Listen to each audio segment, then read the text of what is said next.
The morning of March 15th started like any other at Windsor Castle.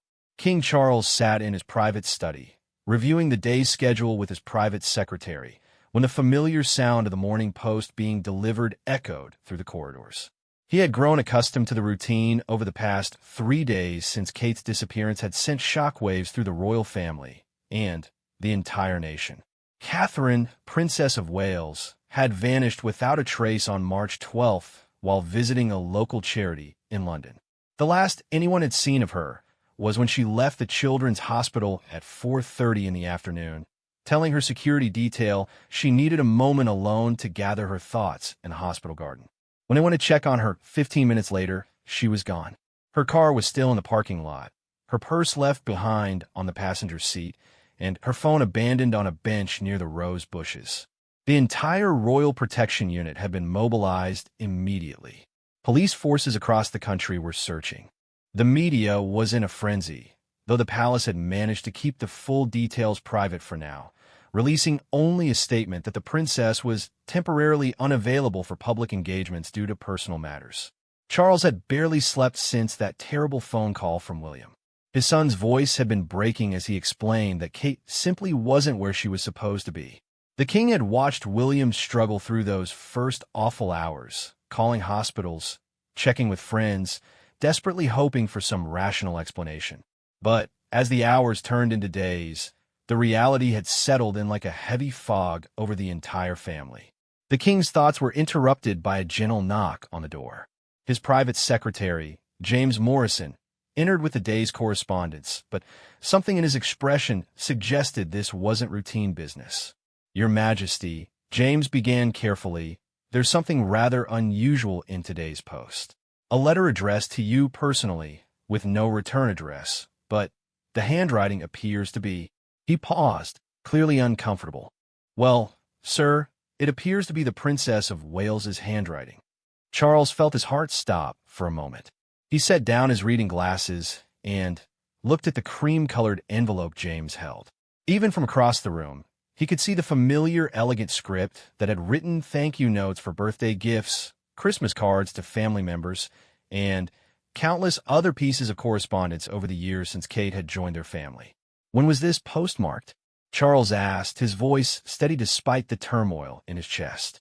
James turned the envelope over carefully. "3 days ago, sir. March 12th. The same day the princess." He didn't need to finish the sentence. The king stood slowly, his aging joints protesting after 3 sleepless nights. He walked to his desk and gestured for James to place the letter there. For a moment, both men simply stared at it, as if it might contain answers to questions they were afraid to ask. "Should I call Prince William, sir?" James asked quietly. Charles considered this. William had been barely holding himself together, splitting his time between caring for the children, who had been told their mother was away on an important trip, and coordinating with the authorities searching for his wife. The last thing Charles wanted was to raise false hopes or cause additional pain. "Not yet," Charles decided. "Let me read it first. If it's truly from Catherine, we'll need to consider carefully how to proceed." James nodded and quietly left the study, closing the door behind him. Charles was alone with the letter and the weight of what it might contain. He sat back down at his desk, noting how his hands trembled slightly as he reached for the envelope. The paper felt expensive, substantial, the kind Catherine often used for personal correspondence. He turned it over and saw that the back had been sealed with a small amount of wax, pressed with what looked like Kate's personal seal, a simple C intertwined with a small crown. It was definitely from her, but that raised more questions than it answered.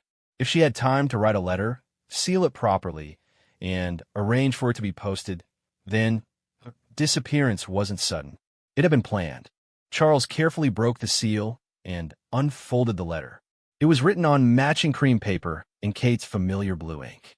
Her handwriting, usually so neat and controlled, seemed slightly more hurried than usual, but it was undoubtedly hers. He began to read. "My dear father-in-law Charles, by the time you receive this letter, I will be gone, and I know that my absence will have caused terrible pain and confusion for the family. Please know that this decision was not made lightly, and it breaks my heart to cause such worry. especially to William and the children. I need you to know that I am safe.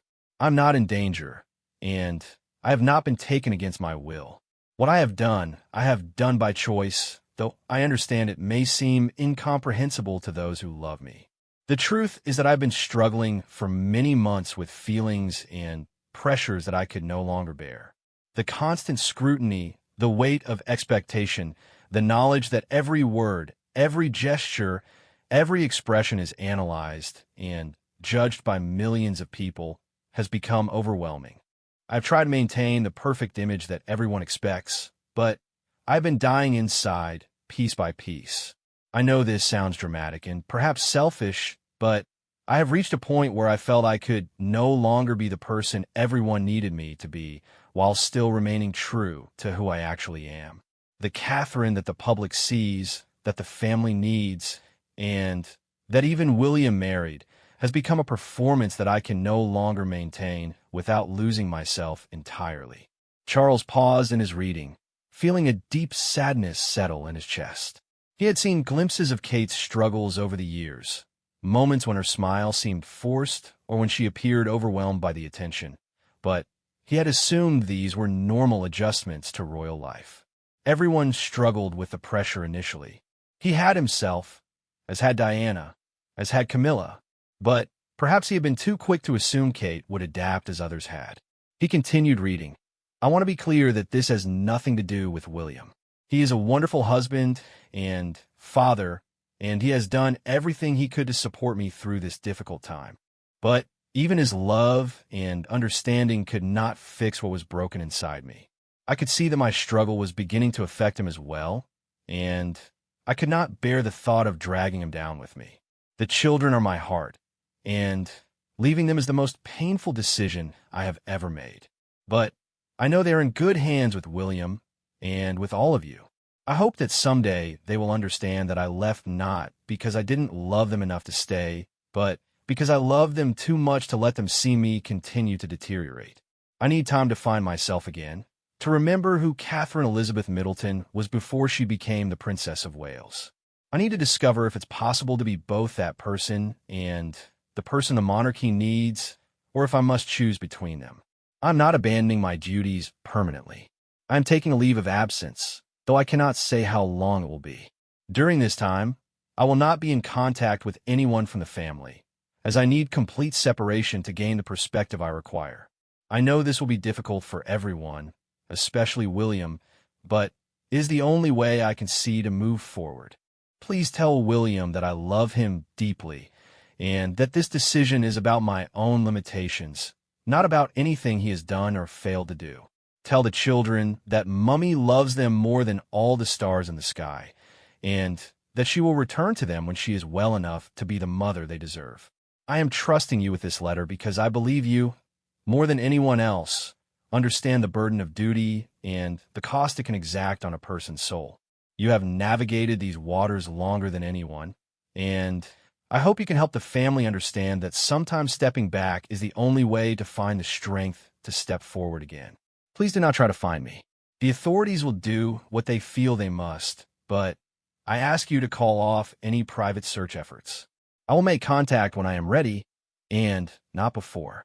I need this time to be truly my own, perhaps the first time in my adult life that I will have such freedom.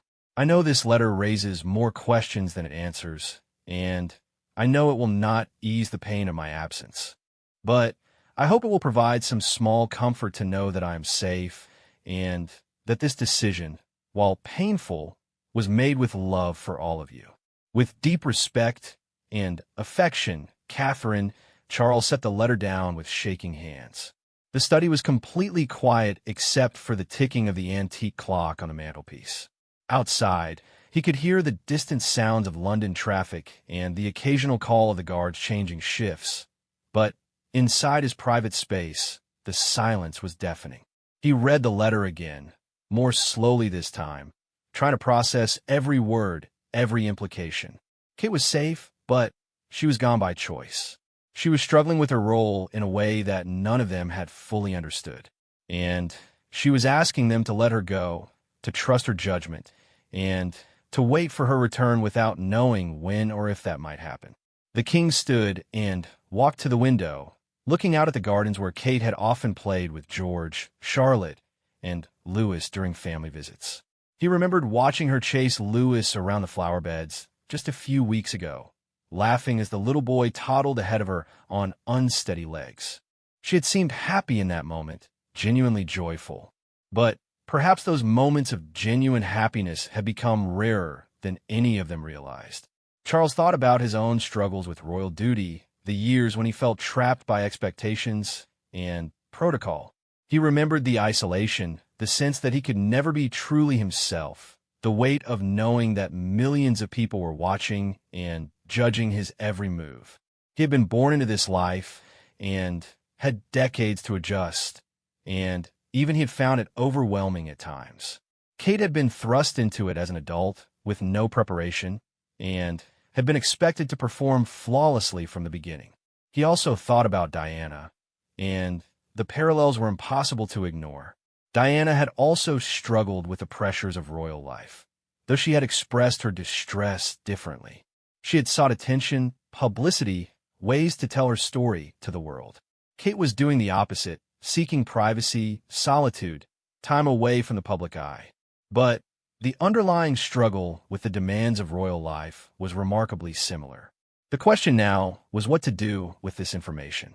William deserved to know that his wife was safe and that her disappearance was voluntary. But the letter would also confirm his worst fears about Kate's state of mind and would make it clear that she had planned this departure without confiding in him. It would be devastating for him to realize that Kate had been suffering to such a degree without him knowing how to help. Charles returned to his desk and read the letter once more, paying particular attention to Kate's request that they not try to find her. She was asking them to respect her need for space and time, but was that the right thing to do?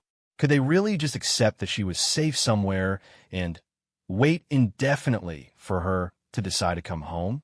There were practical considerations as well. The media would not remain patient forever. Eventually, they would need to provide some explanation for Kate's extended absence.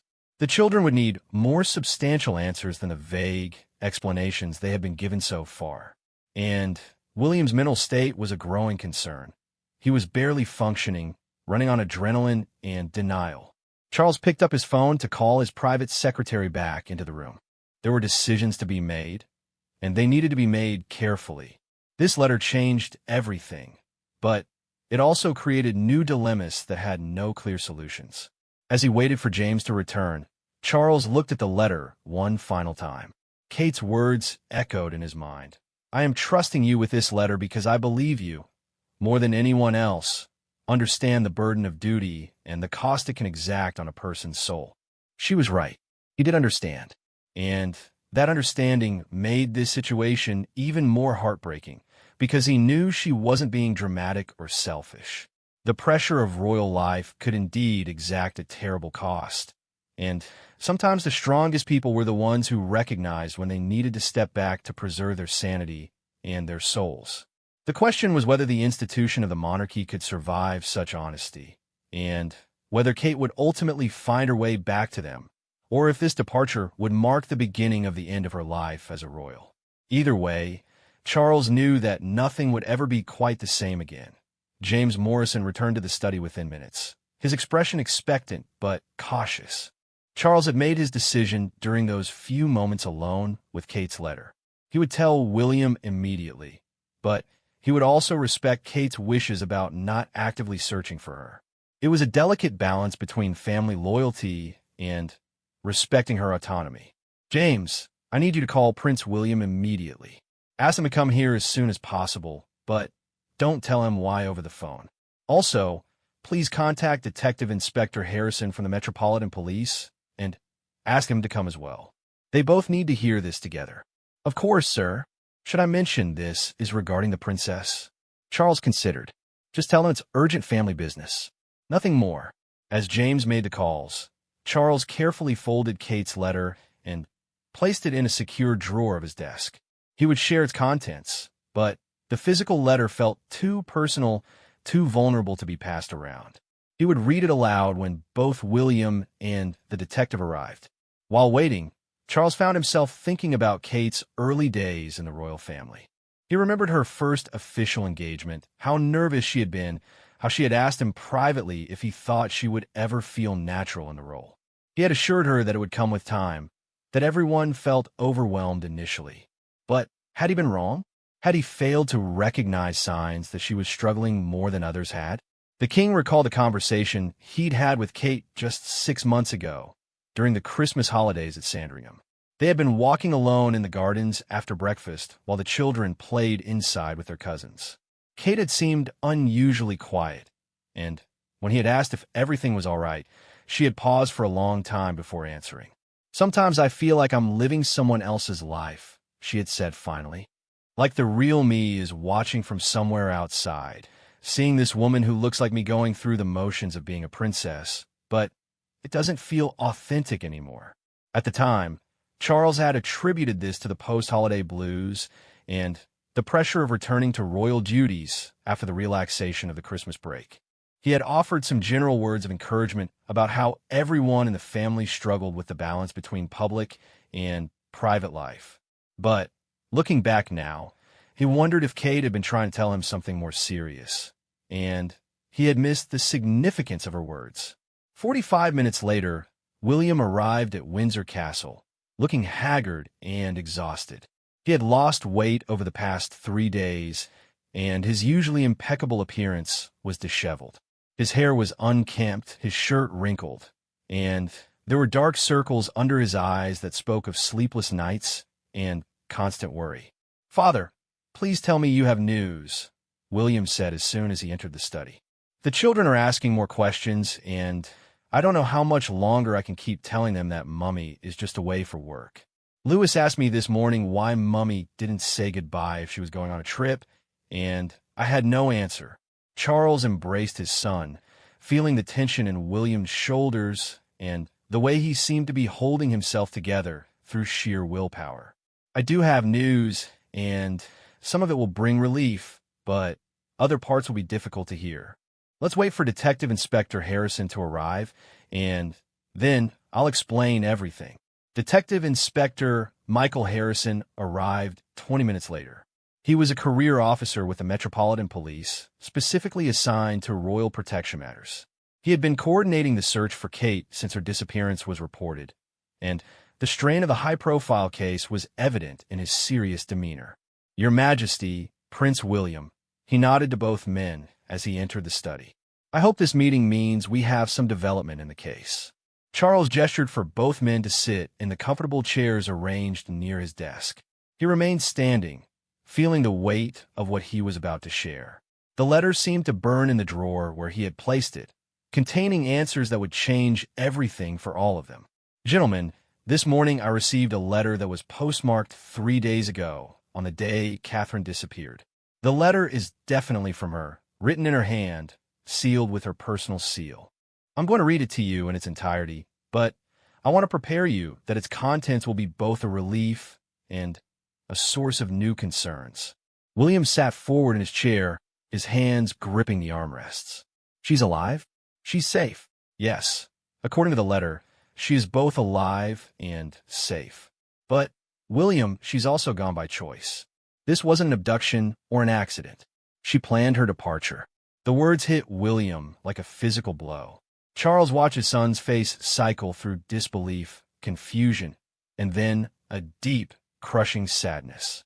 Detective Inspector Harrison pulled out a notebook, his training taking over even as the personal drama unfolded before him. Charles retrieved the letter from his desk drawer and began to read it aloud, word for word. As he spoke Kate's words about struggling with the pressures of royal life, about feeling like she was dying inside, about needing to step away to find herself, William's composure gradually crumbled. By the time Charles reached the part about Kate's love for her children and her hope that they would understand someday, William was quietly crying. When Charles finished reading, the study was silent except for the sound of William trying to control his breathing. Detective Inspector Harrison had stopped taking notes and was simply staring at his hands, clearly processing the implications of what he had just heard. "I don't understand," William finally said, his voice barely above a whisper. We talked about everything. She told me when she was struggling with public appearances, when the media attention was getting to her, when she felt overwhelmed by the schedule. We worked through those things together. Why didn't she tell me it had gotten this bad? Charles sat down across from his son, leaning forward with his hands clasped. Sometimes, William, the people we love most are the ones we find it hardest to burden with our deepest struggles. Kate may have felt that sharing the full extent of her distress would only add to your own pressures as heir to the throne. Detective Inspector Harrison cleared his throat gently. Your Majesty, Prince William, this letter does change the nature of our investigation significantly. If the princess has left voluntarily and states that she is safe, we're no longer looking at a potential crime. However, we still have a duty to verify her well-being if possible. William looked up sharply. What does that mean? We have to keep looking for her. Well, sir, we would need some way to independently confirm that she wrote this letter under no duress and that she remains safe. A letter, even one that appears authentic, could potentially have been written under coercion. Charles had anticipated this concern. Inspector Harrison, I understand your position, but Catherine specifically asks in her letter that we not try to find her. She's asking us to respect her need for space and time. How do we balance our duty of care with respecting her autonomy as an adult? It's a delicate situation, sir. Perhaps we could scale back active searching while maintaining some level of monitoring. We could watch for any signs that she's made contact with friends or family, monitor her financial account for activity, that sort of thing. But we would avoid any aggressive pursuit. William was shaking his head. I can't just sit here and wait. She's my wife, the mother of my children. What if she needs help? What if she's having some kind of breakdown and doesn't realize it? What if something happens to her while we're respecting her space? Charles could see the battle raging in William's mind between his respect for Kate's stated wishes and his desperate need to know she was truly safe. It was an impossible position for a husband and father to be in. William, I know this is incredibly difficult, but consider what Catherine wrote about needing this time to find herself again. If we pursue her against her clearly stated wishes, we risk driving her further away or damaging any possibility of reconciliation. Reconciliation? William's voice cracked. Father, she's my wife. We're not separated. We don't need reconciliation. We need her to come home so we can work through whatever she's going through together. The pain in William's voice was heartbreaking. Charles remembered his own feelings when his first marriage had begun to fall apart. The desperate desire to fix things, to control the situation, to make everything return to the way it had been. But some situations couldn't be fixed through force of will or determination. Detective Inspector Harrison spoke carefully. Prince William, if I may, in my experience, people who take this kind of dramatic action are usually in a very fragile mental state. Pursuing them aggressively often makes things worse. If the princess has indeed planned this carefully and is taking care of herself, the best thing we can do is create an environment where she feels safe to reach out when she's ready.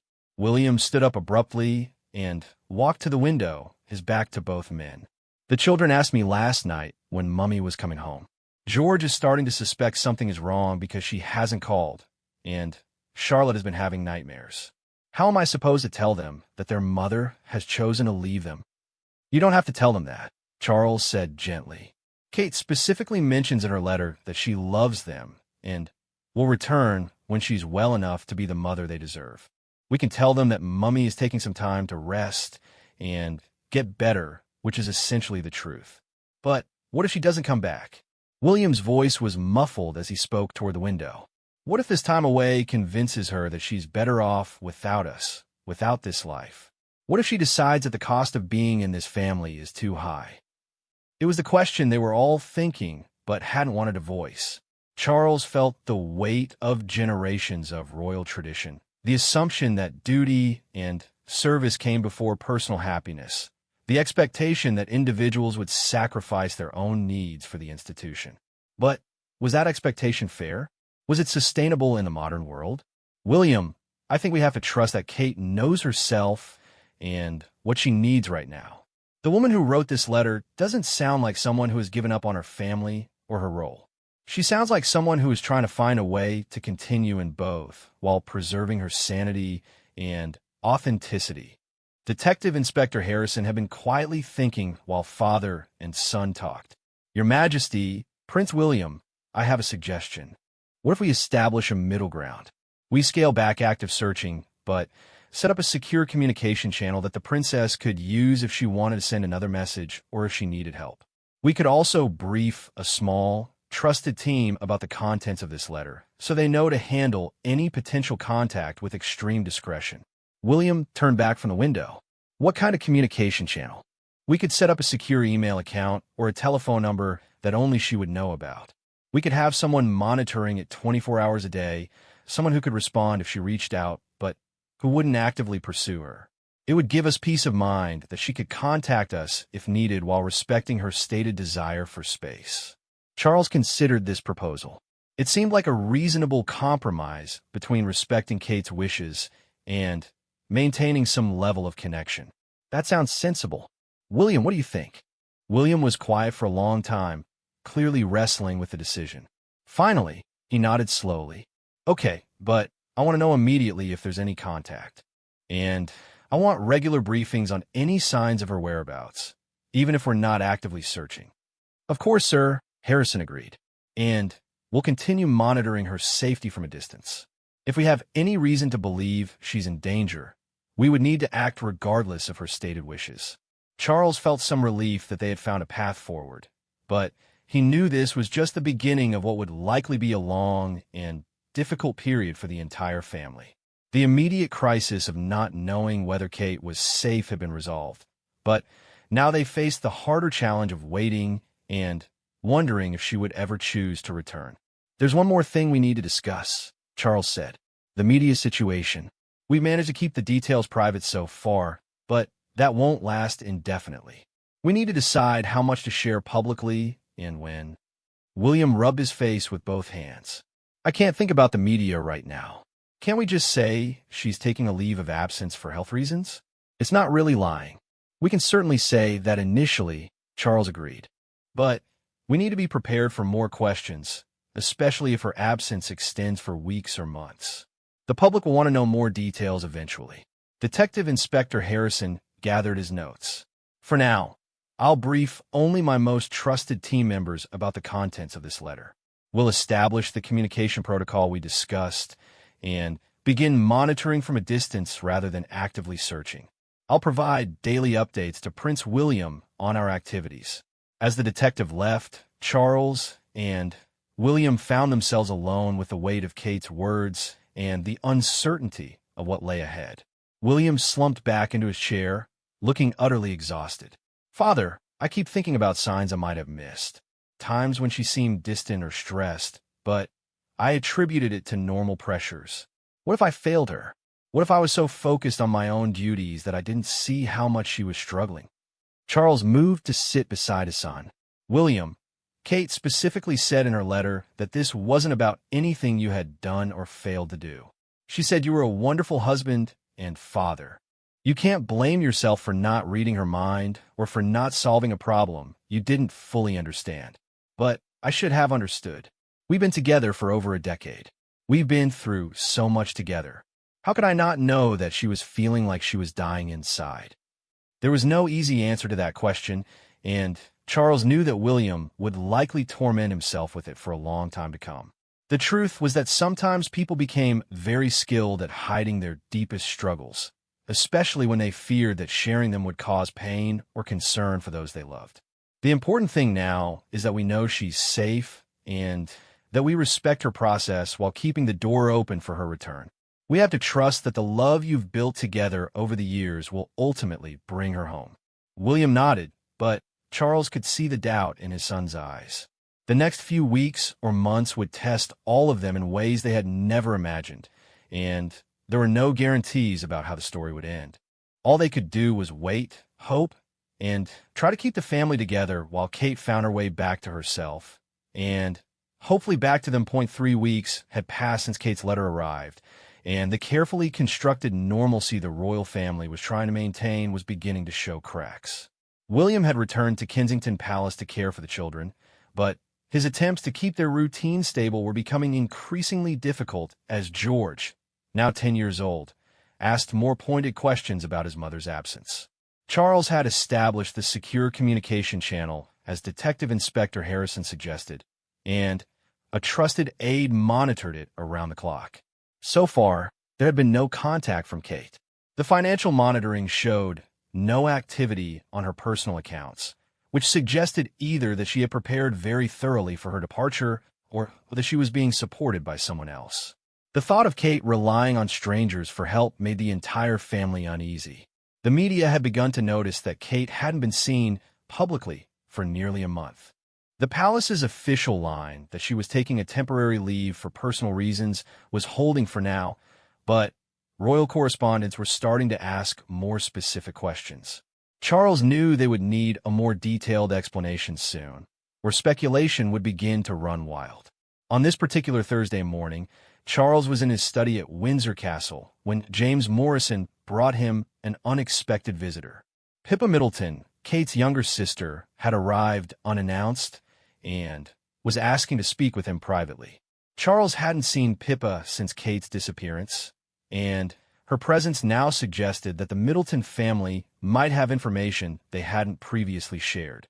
"Your Majesty," Pippa said as she entered the study, "I apologize for coming without an appointment, but I needed to speak with you about Catherine." Charles studied Kate's sister carefully. Pippa looked exhausted and worried, but there was also a determination in her expression that reminded him strongly of Kate herself. She was carrying a small leather handbag clutched tightly in both hands. "Of course, Pippa. Please sit down. Can I offer you some tea?" "No, thank you, sir. I won't take much of your time, but there are things you need to know about Catherine that might help you understand why she felt she had no choice but to leave." Charles felt his pulse quicken. "Are you in contact with her? Do you know where she is?" Pippa shook her head. "No, I haven't heard from her since she disappeared. But 2 days before she vanished, she came to see me, and she told me things that I think you and William need to understand. She made me promise not to say anything unless she was gone for more than 3 weeks. And today marks exactly 3 weeks." "What did she tell you?" Pippa opened her handbag and pulled out a small notebook. "She asked me to write down what she said, so I wouldn't forget any details or get the words wrong if I ever needed to share them. She was very specific about that." Charles waited as Pippa opened the notebook and found the page she was looking for. Her hand was shaking slightly as she began to read. "Catherine told me that she had been having panic attacks for months, sometimes 2 or 3 times a week.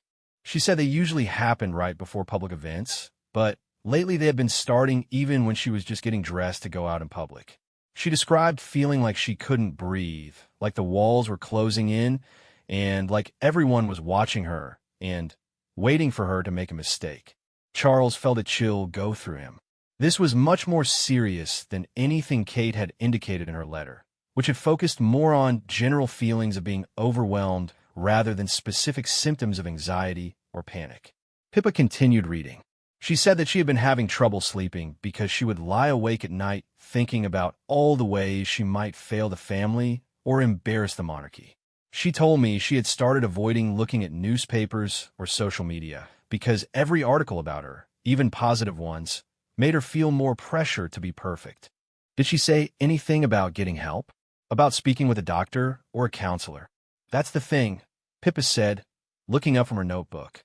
She said she couldn't seek help through normal channels because she was afraid it would become public knowledge and reflect badly on the family. She felt trapped between needing help and protecting the institution. This revelation hit Charles hard. One of the things he had tried to emphasize to all family members was that seeking mental health support was not something to be ashamed of, and that the palace would support anyone who needed professional help. But clearly, Kate had not felt safe enough to reach out for that support. "Pippa, did Catherine say anything about how long she had been feeling this way?" "She said it started gradually after Charlotte was born, but got much worse after Louis. She felt like every time she appeared in public, she was being judged not just as a royal, but as a mother. She said she read comments online about her parenting, about whether she was too hands-on or not involved enough, about every decision she made regarding the children. She felt like she couldn't just be a mother. She had to be the perfect royal mother, and the pressure was destroying her enjoyment of her own children. Charles thought about all the public events he had attended with Kate over the years, trying to remember signs of the distress she was describing. There had been moments when she seemed tense or overly focused on following protocol, but he had attributed that to her conscientiousness about doing things correctly. Did she mention William specifically? Did she talk about whether she had tried to discuss these feelings with him? Pippa hesitated before answering. She said she had tried to bring it up with William several times, but that he was dealing with so much pressure himself as the heir that she felt guilty adding to his burden. She also said that when she did mention feeling overwhelmed, his instinct was to try to fix things by reducing her public schedule or arranging more family time. But that didn't address the core problem, which was she felt like she was losing herself completely. She said that Catherine Middleton, the woman William fell in love with, was disappearing and being replaced by this perfect royal robot who never had a genuine reaction to anything. She was terrified that if she lost herself completely, she would have nothing authentic left to offer her family. Charles was beginning to understand the depth of Kate's crisis in a way that her letter hadn't fully conveyed. This wasn't just about being overwhelmed by royal duties. It was about a fundamental threat to her sense of identity and authenticity. Pippa, did she give you any indication of what she was planning to do? Did she mention leaving? Not specifically, but she did say she felt like she needed to find a way to reconnect with who she was before all the titles and expectations. She talked about missing the feeling of being spontaneous, of being able to make decisions based on what felt right rather than what was expected.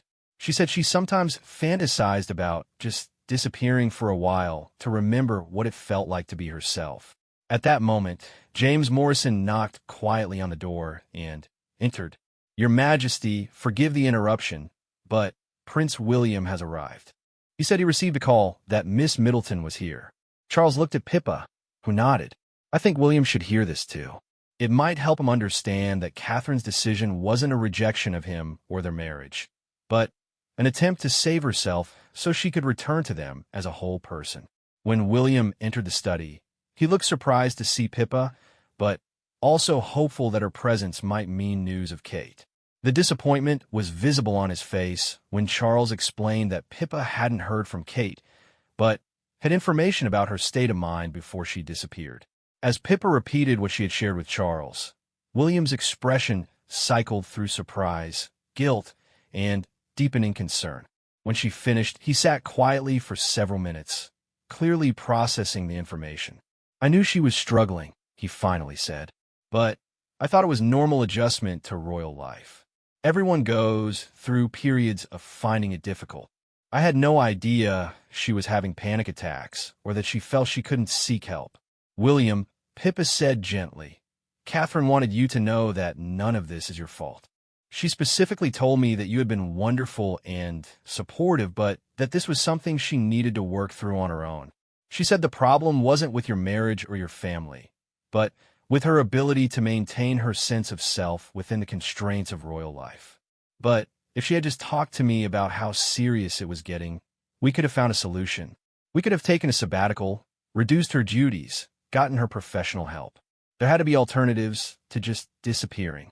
Charles, "I've been thinking about this same issue. William, I think sometimes when someone is in the middle of a mental health crisis, they can't see alternatives that seem obvious to others. Kate may have felt so overwhelmed that leaving seemed like the only way to get the space she needed to think clearly. But what about the children? How is abandoning them supposed to help her be a better mother?" "I don't think she sees it as abandoning them," Pippa said carefully. "When we talked, she kept saying she needed to find herself so she could return to them as the mother they deserved, not the anxious, overwhelmed person she felt she was becoming." William stood up and began pacing the room. "It's been 3 weeks. The children are struggling. George knows something is seriously wrong, no matter what we tell him. Charlotte keeps asking when Mummy is coming home from her work trip, and Louis keeps looking for her in rooms where he expects to find her. How long are we supposed to wait? The communication channel we established is still monitored constantly," Charles reminded him. "If she wants to make contact, she can do so safely. And what if she doesn't?